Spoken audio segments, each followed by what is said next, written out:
Christian, Hugo Sueiro, Christian, and the familia Stasi and Ignacio. Can I be credited? What? Can you credit me? Yes, I credited Domenico Stasi, the best technology guy we ever had. So our idea at the beginning was to at the end of 2024, I told Father Christian that we wanted to maybe do something for the Jubilee year. So we set up on the trip. We arrived in Rome on Thursday, Holy Thursday, and Father Christian was there, which was a great help in trying to plan everything. So here we have our first day was in Jesus. The Iglesia de Jesús is the Jesuit church in Rome. And we were 20 plus Father Christian, 21. And then when we came back to Rome, we had about 10 more people leading us, about 35.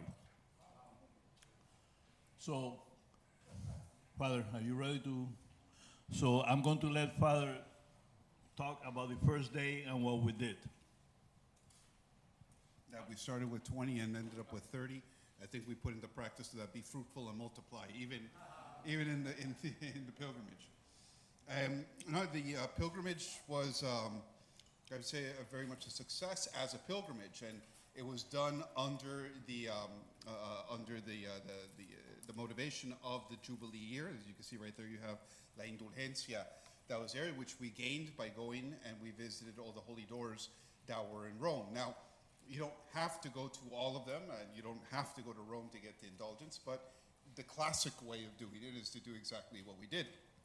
And so, since it coincided with Holy Week, we also took advantage of some of the other customs that are done in Rome and also in many parts of the world, although they kind of get lost as time goes by. On day one, when everybody had arrived already and came in, we started right away. And it was kind of a deceptive night because there was sun, it was nice during the day, but then as soon as the sun went down, the temperature dropped about 30 degrees. And so all of a sudden people were coughing the next day. But we started with our walk of the 7 churches. So on Holy Thursday really was the first day that we all got together. And so we went to the Chiesa del Gesù, the main church for the Jesuits, Gesù in Rome, where we celebrated the Holy Thursday Mass.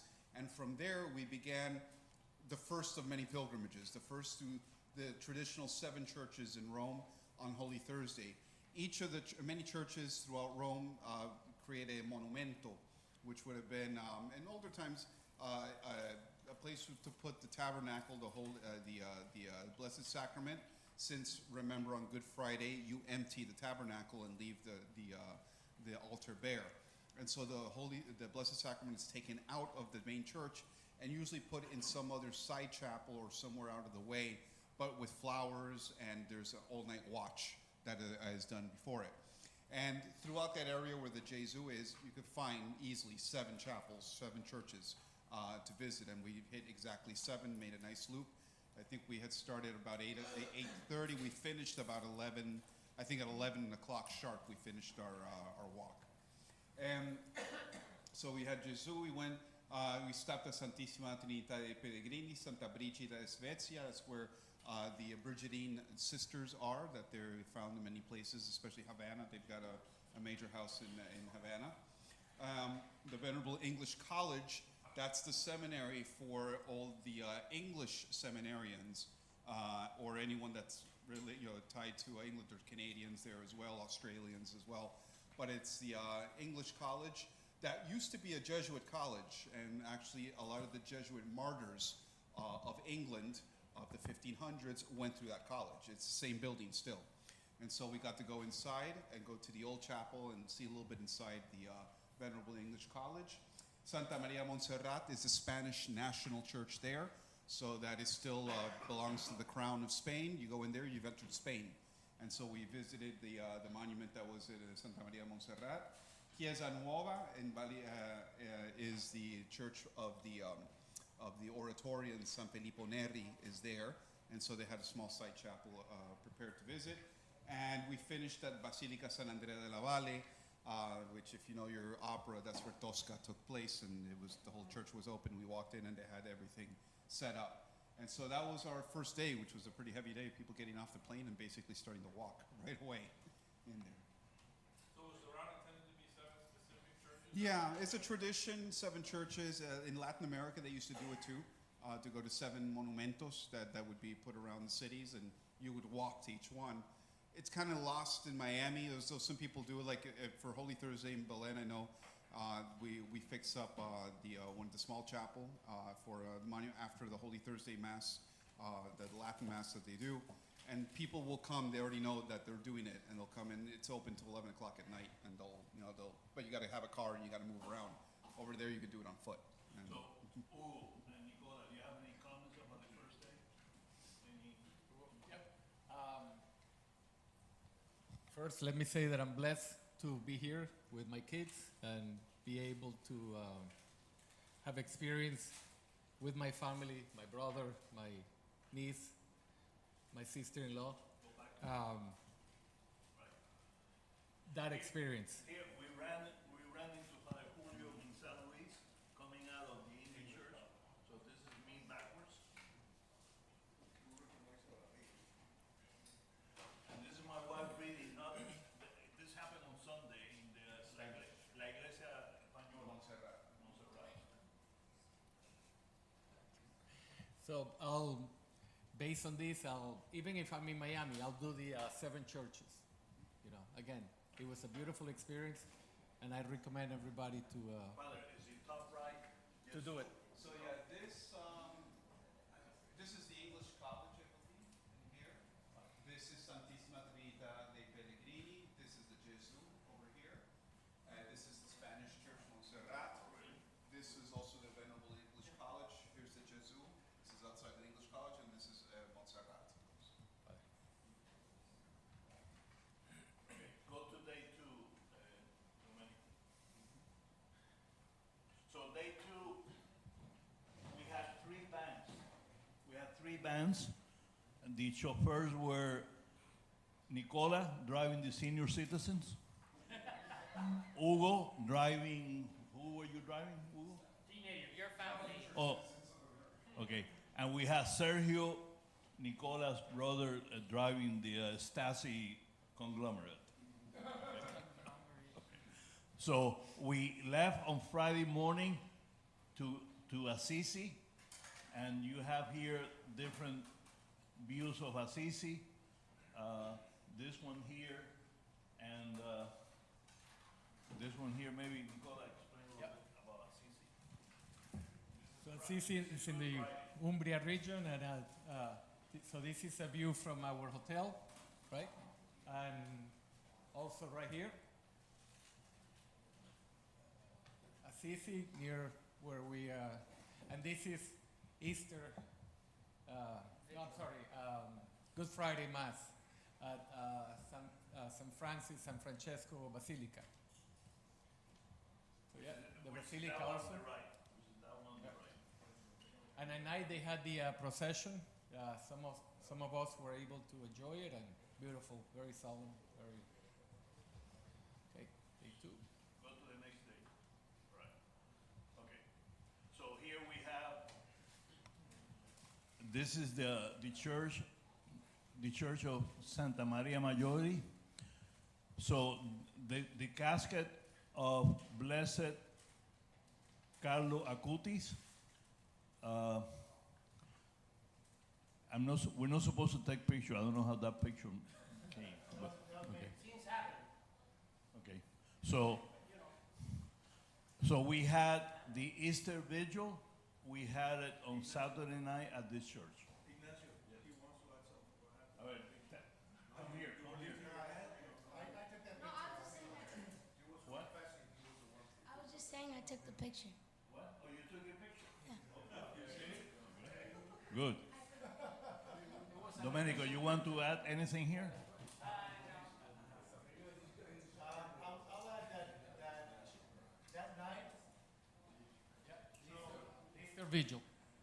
So the Easter Vigil, let me just say that, you know, I think you guys are a holy crowd. I'm only, no, maybe not as holy. I don't think I've ever been to a mass as moving as that Easter Vigil. The mass started at 10:30. Here in the U.S., in Miami, the Easter Vigil Mass starts at, 8:30, 9 p.m., hora americana. Over there, starts at 10:30. And it We ended, got there at 8, the church was empty.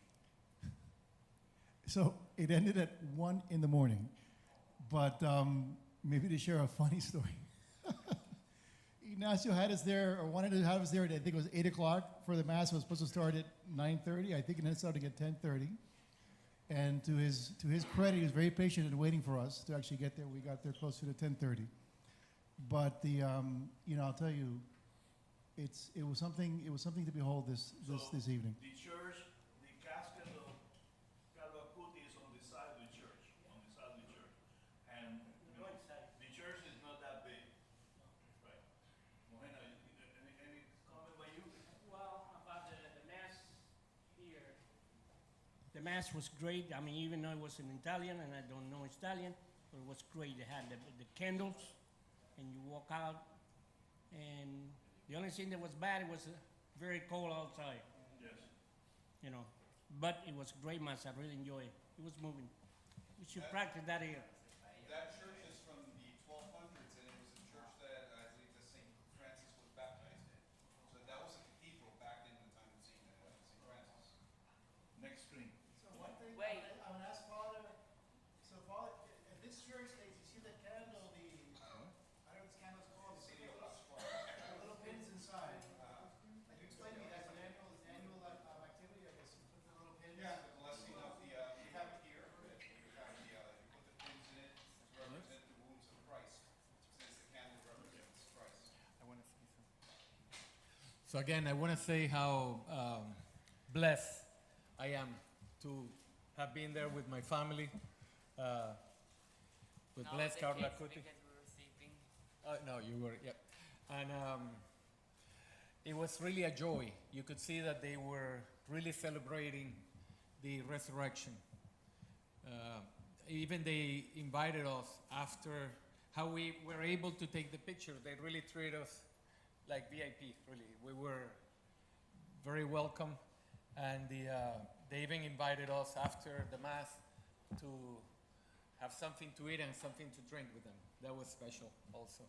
And especially sharing the joy with, I remember I was sitting next to the music, to the band, and I remember the young novices, right?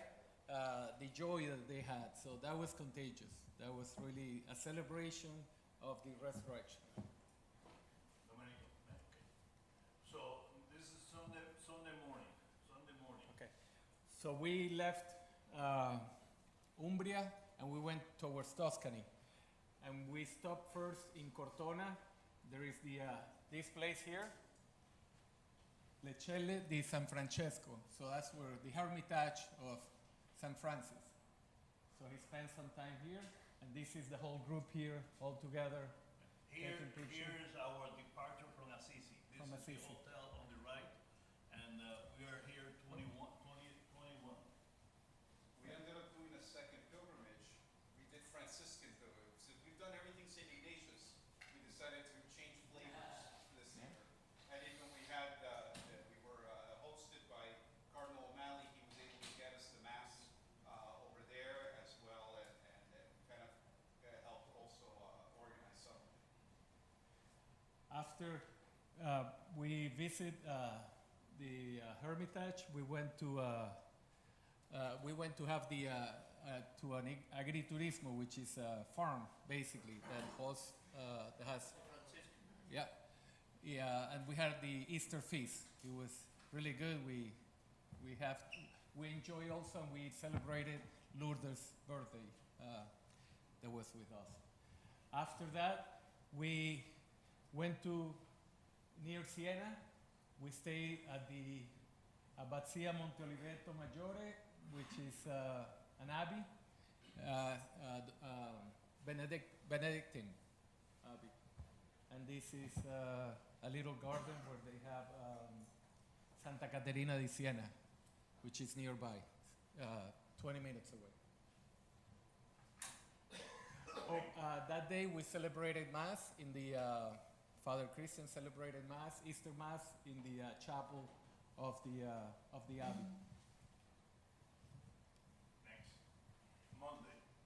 Okay, on Monday, as we were waking up and kind of running around, we start hearing some bells.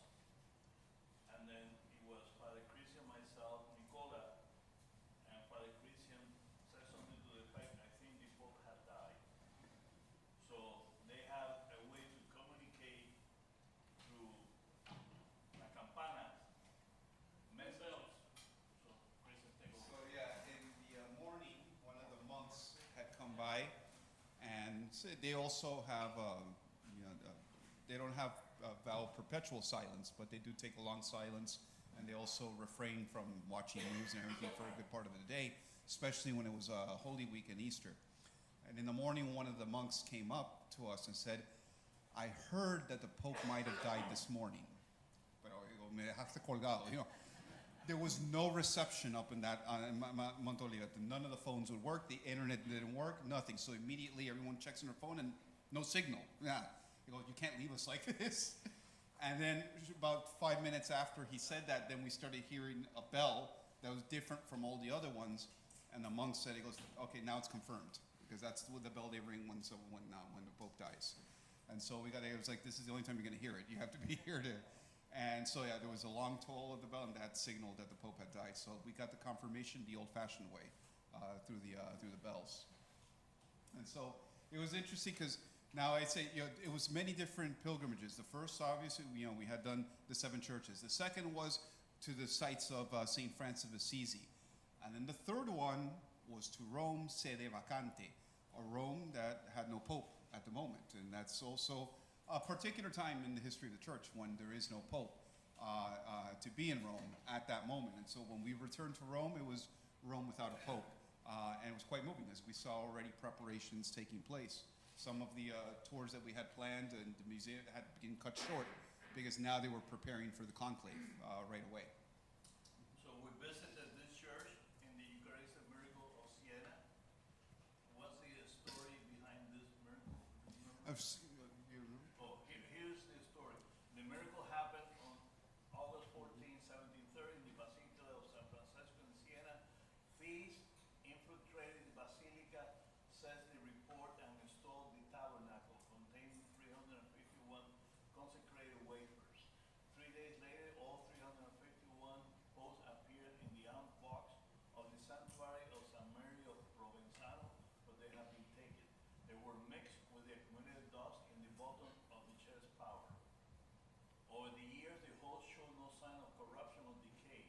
On April 14, 1780, the Superior General of the Franciscan Order, Father Carlo Pipera, consumed one of the hosts and found that was fresh and uncorrupted. As some of them had been distributed in previous years, the Superior then ordered the remaining 230 to be saved and enshrined and never distributed. Keep reading. Well, basically, hoping to further test the inexplicable phenomenon, in 1789, the Archbishop of Siena, Don Tiberio Borghese, kept some unsecrated hosts in a box under similar conditions of the consecrated host. After 10 years, a committee of scientists to study the specifically chosen case opened the box and found only worms and rotted fragments. Meanwhile, the consecrated hosts have maintained their integrity against all physical and biological laws. Perhaps the most impressive verification took place in 1914 when Pope St. Pius X authorized a test that involved experts in food science, hygiene, chemistry, and pharmaceuticals. The scientists concluded that the hosts were not prepared in any special way and had been stored in common conditions of humidity and light, which should have caused them to deteriorate naturally. However, they were in such good conditions and quite consumable, 184 years after their recovery. 1922, 1950, and 1951, new analyses were undertaken, all with the same result. During a pastoral visit to the city of Siena, 14 September 1980, Pope John Paul II said of the prodigious host, "It's the presence." So basically, going back to Carlo Acuti, you could see all the places that there have been a Eucharistic miracle. He's the one that put this together. You could go to his webpage and see even places that you will never think. Guadalupe, I think, Venezuela. Yeah. Just one thing though, I didn't get this specific like text from Carlo Acutis' website. I got it from another source, but the next Eucharistic miracle is from Carlo Acutis.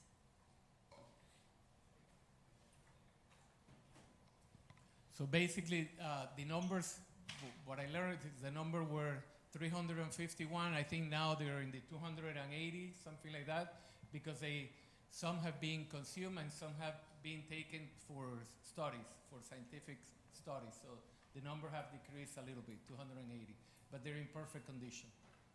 And if you go back to the, so here, you could see some of the, This is like a, this is closed, and they come here and open like a safe deposit box.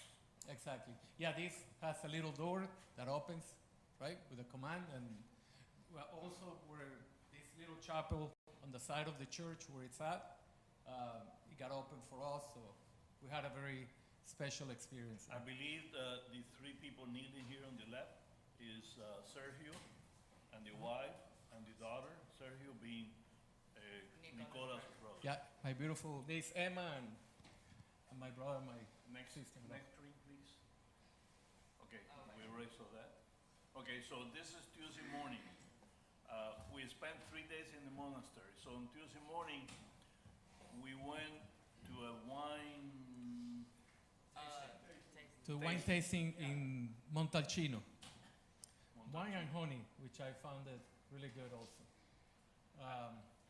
After we did that, we went to San Antimo, right, near Montalcino. So it used to be a Benedict also monastery, and from the Romanic era period. Yeah. Is this somehow part of a fourth pilgrimage or no? That was it was The wine pilgrimage. the wine, and it's like 10 minutes away from the winery. So we stopped. We saw it. Oh, beautiful, good opportunity.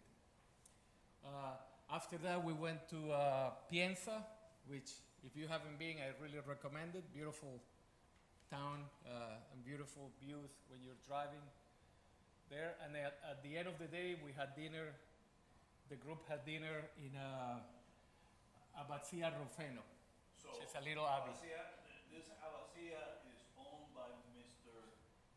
Nicola Stasi, and he's remodeling this to be a nice resort hotel. Okay, so he treated us to a big banquete, and they had an Italian caja china here. Okay. An Italian caja china, we had a good time. So when Father Christian left for Rome, I believe Luis Sanchez told him maybe we can have a retreat for couples in Italy when you're there. So this would be the perfect scenario to finish the retreat. Go to the monastery, and then have dinner because in about 2 years this will be ready to go. I was thinking about doing a whole retreat over there. This is the view, if you can see here, the landscape in the back. So, Very impressive place. I mean, very impressive. Very impressive. And then obviously go back. So here we have Father Christian, my brother, Mojena, and Sergio's Nicola's brother. okay, next. Okay, so now on Wednesday, we check out of the Abbazia, and we are on the way to Rome Wednesday. So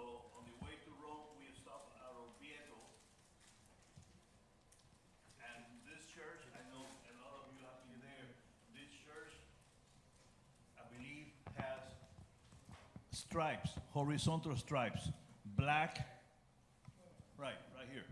Looks like zebra, like a zebra. Okay, black and brown.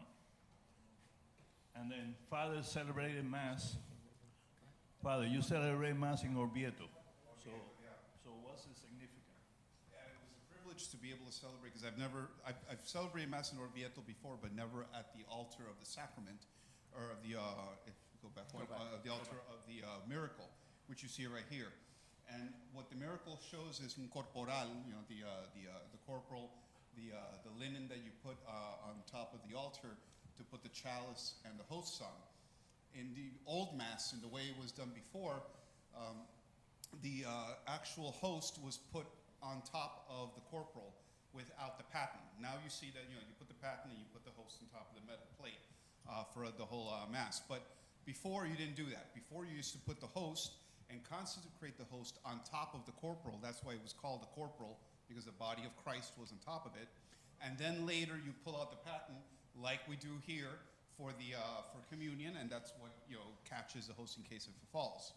And so what the miracle shows, and here you might see a little bit of the marks, is the priest that was celebrating the Mass had a doubt at the moment of the celebration whether Christ was really present, whether this was real, did God exist, etc. And when he had said the consecration, the host that was on top of the corporal began to bleed, and it left blood stains on top of the corporal. Now, he consumed the host and everything, but the corporal had this blood stain. They checked, they go, yeah, that's blood, that's human blood that's on it. There's no way to explain it. So you see the outline of a host, and he folded it up, and that's why you see like 4 perfect squares with the host in it, the blood of the host in there. And so we were very lucky. They opened it up. It's usually closed all year round. They only open it for the feast, for the Corpus Christi feast. And lo and behold, we go there. We have a group. We're here. We'd like the chapel. I didn't expect to get that chapel. And they're like, yeah, do you want the chapel of the miracle? It's available. It's like, of course, I'll take it. Do you want us to open it? Yes, please open it. That's what we're here for. Okay, yeah, sure. They just opened it. And there we go. We had our Mass, and it was very special, very beautiful to be there. Father Christian, didn't they do like a blood test on the blood? Mm-hmm. And didn't it wasn't it the same type of blood type as a lot of the other Eucharistic miracles where blood was involved? Yeah, I don't remember, but yeah, for sure, it sounds right. I guess you read the very detailed explanation. I don't know if you guys want to go back and yeah. No, and then the last one is actually the Cathedral of Siena. Siena, the last one, yeah. The Duomo. Yeah. But it looks similar to Oviedo. Yeah. So here is my brother, my sister-in-law, and all the Stasi bro kids, And the Sueros. and Suero.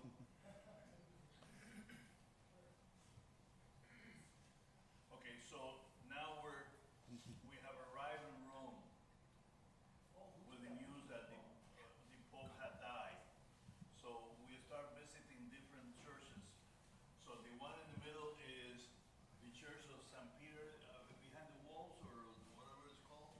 So That's Peter you outside the recognize this walls. guy? St. Paul outside the walls. Bishop of New York. We walked in, there was a youth mass that was about to start, and so it was jammed full of people. And as we finally walk in through the Puerta Santa, the first guy sitting down but looking that way, I go, hey, look, there's a cardinal. And we walk by, I go, isn't that Dolan? Yeah, estaba ahí sentado, minding his own bit, praying alone. And of course, so we go and interrupt his prayer and say hello. And he receives us. He's very gracious and receives it. He's like, yeah, he was there in prayer, getting ready for the conclave. I took this photo right over here. Like, they told us not to take the photo, but I had the phone like this, and I just took it. I took the photo, like this photo. Like, they didn't want us to take any pictures, so I just put the phone and just started taking pictures like that. So this was hilarious because when I walked in, I tried to take a picture of the Pope. I don't know how you did it. Those were guards everywhere. No photo, no photo. They were good. I don't know how you got that picture. I was very impressed. No, Don't say any more things. Wait, no. I want tell them this. No. Please. Hugo, myself, and my wife went Friday morning to the Vatican. We got up at 7. We made la cola, and at 9 a.m. we went through. It was really very smooth, right? But I think you guys went there the day before. Yep. Yeah. An amazing experience. I'm also, again, I'm repeating myself, but I'm blessed that my kids were there and they were able to experience that historic moment. That day, we were able to get tickets to the Vatican Museum, which was really a miracle. And so we went to the Vatican Museum and visited St. Chapel. And then at night, in the morning, we had gone to Vatican to pass it over. So it took about 2 hours, from start to finish to see the finale. The line was moving, though. It was well organized, yeah. It was very moving, great. The experience was also very moving. Got a question right now. No. Mr. Yeah. I have a question for Father Trump. How did, you've been in Rome for a bit, what felt different about it besides the Pope passing, like atmosphere-wise, like how do things change for priests that are studying in Rome? You know, is there anything like that changed? Well, the first thing Here, come. that changes is the word in the Mass, when you make the commemoration of the Pope, so there's no Pope to commemorate. And in Rome specifically, everywhere else you just skip over and say the name of the bishop. But the Pope is the Bishop of Rome, so there's no name to say. And so practically before the conclave begins, you just skip that part of the, and now when the conclave begins, you insert, and for he who shall be elected by the conclave, because now the intention is for the conclave at that moment without Pope. So the first thing is remembering to do that at Mass, because I'm still saying Papa Francisco. No, I'm Papa Leon. It's still there. So it takes a while for you to kick in, and that only lasts for as long as the conclave lasts, which only lasted 24 hours. So that's the first change. There's also, in a certain way, there's like some uncertainty because a lot, especially in Rome, a lot of decisions do hang on the Pope, and so things that were planned and did just get put on hold, indefinite hold. Canonization got canceled, so that was part of the pilgrimage, was to go to the canonization of Carlo Acutis, and that got canceled. They're doing it now in July, I think, or August. In July, they're doing it at the end of this month, and so events, things that depended on the Pope, got totally canceled. So we had to be very flexible. Since it was during Holy Week and Easter Week, which Easter Week is a holiday over there, is like people take their Easter break is Easter week. Well, it was kind of easier because everyone was on vacation mode, or things were closed anyway, and plans were postponed anyway for the following week, which pretty much is when the conclave started, and so it was settled pretty fast. But there was a lot of expectation. It was interesting to see that. We can't say. I mean, those of us who were in Rome, that it was unexpected. When the Pope had been in the hospital for a month, everybody got read it. It's like he's probably not going to come out of the hospital, and so everybody was already knowing that this can only last so long, and so there was already talking, when he was in the hospital, that look, he's not doing well, and to start preparing, to start thinking about, there's going to be a conclave this year, we just don't know when, and so that was already going on in the background. Is it safe to assume he got in to take pictures of the conclave too? He's the reason why they took forever on the day one. One little comment. Also, the security felt a lot different. A lot of delegations from all over the world. That was amazing to see all the security, right? The promotion. You were there when they elected the Pope, right? That's right. Do you have anything to share with the group? Father Chris? Yeah, so you saw the smoke there? ¿Quieres decir algo? Anything? So Ramon after we left. I could not join the pilgrimage for the ACU because of family issues. So by the time we got there, it was when the conclave started.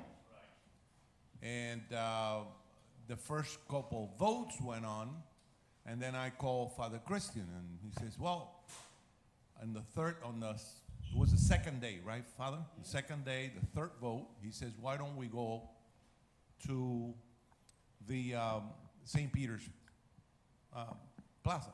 There's nobody inside the church. Right, and I have a couple of interviews with, he said, with EWTN and Univision. So I give you a personal tour of the Basilica, which he did.